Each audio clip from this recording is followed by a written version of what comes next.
최적의 건강을 유지하기 위해 하루에 얼마나 많은 단백질을 섭취해야 좋을까요? 보통 체중 1kg당 단백질 0.8에서 1g 정도는 섭취해야 합니다.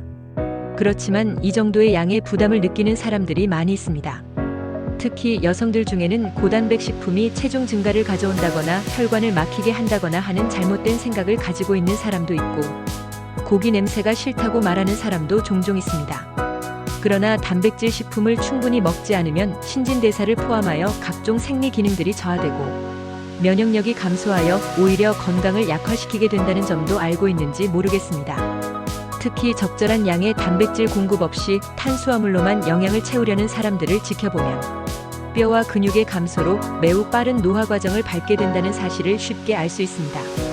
그래서 건강과 장수를 위해서는 반드시 고단백 식품을 꼭 챙겨 먹어야 한다는 점을 강조드리며, 고단백 식품을 꺼리는 사람들에게 이런 거부감을 극복하는 몇 가지 중요한 팁을 알려드리고자 합니다. 우선 고단백 식품에 대한 거부감을 버리십시오. 만약 육류나 어류에 대한 식감이나 풍미가 역겹다고 생각하는 사람은 요리 방법을 바꾸어서 그것들에 대한 접근성을 넓혀야 합니다. 자신이 좋아하는 식감이나 풍미를 가진 음식과 혼합하여 먹거나 간장, 된장, 고추장, 카레 등을 활용하여 이런 거부감을 최대로 줄이도록 노력해야 합니다. 아니면 우선 단백질 파우더를 사용하여 만든 쉐이크나 스무디 등을 통해 고단백 식품을 접하는 방법도 고려해 볼 수 있습니다. 그렇지만 양생의학에서는 원칙적으로 단백질 파우더 같은 가공식품보다 자연 그대로의 고단백 식품을 음식으로 섭취하는 것을 더 강조하고 있기 때문에 궁극적으로는 이런 방향으로 나아가고, 단백질 파우더를 사용하는 것은 일시적 중간 다리 정도로 생각하는 것이 좋다고 생각합니다.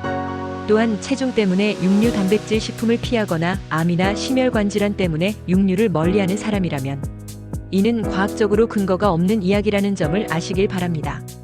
체중을 증가시키는 것은 단백질이 아니라 탄수화물 식품들입니다. 단백질은 체중을 증가시키지 않는다는 점을 꼭 기억하시길 바랍니다. 또한 육류 식품을 섭취한다고 해서 암이나 심장질환이 더 증가하느냐에 관한 연구조사의 결과도 일률적이지 않다는 점을 아셔야 합니다. 간혹 콜레스테롤 문제도 언급되고 있는데 이건 역시 완전 잘못된 근거에서 비롯된 주장입니다. 콜레스테롤이 혈관을 막히게 한다는 주장은 고지혈증 약을 팔아먹기 위해 나온 거짓 주장이므로 절대 속아 넘어가지 말아야 합니다. 만약 그래도 동물성 단백질 식품이 내키지 않으신다면 콩, 렌틸콩, 견과류, 대두식품 같은 식물성 단백질을 통해서라도 단백질 공급을 늘려주어야 합니다. 식물성 단백질 식품은 단백질 단독보다는 섬유질, 식물성, 영양소, 미네랄 등 광범위한 영양소를 패키지 형태로 공급해주는 식품이라고 생각하면서 먹는다면 훨씬 마음이 편할 것입니다. 그렇지만 근육이나 각종 생리물질, 호르몬 등의 형성에 필요한 양질의 아미노산 공급 차원에서 본다면 여전히 동물성 단백질이 더 우수하다고 말할 수 있습니다. 결국 건강과 장수를 위해 취할 수 있는 가장 강력한 조치 중 하나는 간단합니다.